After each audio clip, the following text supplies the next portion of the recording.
தமிழ்நாட்டில் லோக்சபா தேர்தல் வரும் ஏப்ரல் 19ஆம் தேதி நடைபெறும் என அறிவிக்கப்பட்டுள்ளதால், 1ஆம் வகுப்பு முதல் 9ஆம் வகுப்பு வரையிலான பள்ளி இறுதித் தேர்வை ஏப்ரல் 13ஆம் தேதிக்குள் முடிக்க பள்ளி கல்வித்துறை திட்டமிட்டுள்ளது.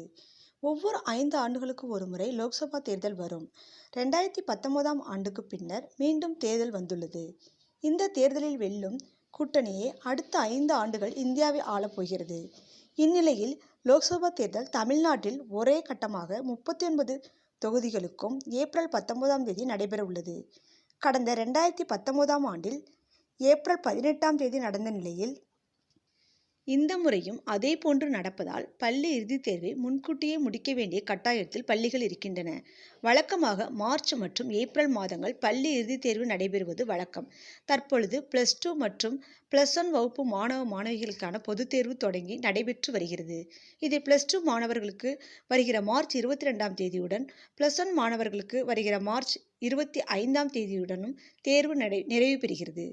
அதனைத் தொடர்ந்து 10ஆம் வகுப்பு மாணவர்களுக்கான பொதுத் தேர்வு வருகிற மார்ச் 26ஆம் தேதி தொடங்கி அடுத்த மாதம் ஏப்ரல் 8ஆம் தேதி வரை நடக்கிறது. இந்த நிலையில், தமிழ்நாட்டில் லோக்சபா தேர்தல் அடுத்த மாதம் 19ஆம் தேதி நடைபெற உள்ளதால், முன்கூட்டியே தேர்வை நடத்தி முடிக்க வேண்டிய கட்டாயத்தில் பள்ளிகள் உள்ளன. ஏனெனில், வழக்கமான லோக்சபா தேர்தல் பணிகளில் அரசு பள்ளிகளைச் சேர்ந்த ஆசிரியர்கள் ஈடுபடுவது வழக்கம். அவர்களுக்கு தேர்தல் தொடர்பான பயிற்சிகளை நடப்பதற்கும் நாட்கள் முன்கூட்டியே ஆணையம் வழங்கியுள்ளதால், 1ஆம் வகுப்பு முதல் 9ஆம் வகுப்பு வரையிலான மாணவ மாணவிகளுக்கு ஆண்டு இறுதித் தேர்வை தேர்தல் தேதிக்கு ஒரு வாரத்திற்கு முன்னதாகவே நடத்தி முடிக்க பள்ளி கல்வித்துறை திட்டமிட்டிருக்கிறதாம். அதன்படி ஏப்ரல் 13ஆம் தேதிக்குள் ஆண்டு இறுதித் தேர்வை நடத்தி முடிப்பதற்கான ஆலோசனையில் பள்ளி கல்வித்துறை தீவிரமாக ஈடுபட்டுள்ளது. 1 முதல் 9ஆம் வகுப்பு வரையிலான பள்ளி இறுதித் தேர்வுகள் ஏப்ரல் முதல் வாரத்தில் தொடங்கும் வாய்ப்பு அதிகமாக உள்ளதாக கூறப்படுகிறது. ஆதார் அட்டையில் உள்ள பிறந்த தேதியை பென்ஷன் தொகை பெறுவதற்கு கணக்கில் கொள்ள வேண்டியது என்று குஜராத் ஹைகோர்ட் உத்தரவிட்டுள்ளது.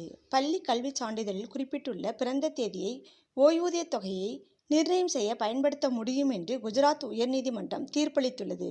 ஆதார் அட்டையில் உள்ள தேதியிலிருந்து இந்த சான்றிதழ் தேதி வேறுபட்டாலும் கூட அதை பயன்படுத்திக் கொள்ள முடியும் என்று அறிவிக்கப்பட்டு உள்ளது. 30 ஆண்டுகளுக்கு மேலாக குஜராத் அரசு ஊழியராக பணிபுரிந்த ஒரு மனுதாரர் ஓய்வூதியம் செலுத்துவதில் சிக்கல்களை எதிர்கொண்ட நிலையில் இந்த உத்தரவு பிறப்பிக்கப்பட்டுள்ளது. இதன் மூலம் ஆதார் அட்டையில் உள்ள பிறந்த தேதியை பென்ஷன் தொகை பெறுவதற்கு கணக்கில் கொள்ள வேண்டியது என்று குஜராத் ஹைகோர்ட் உத்தரவிட்டு உள்ளது.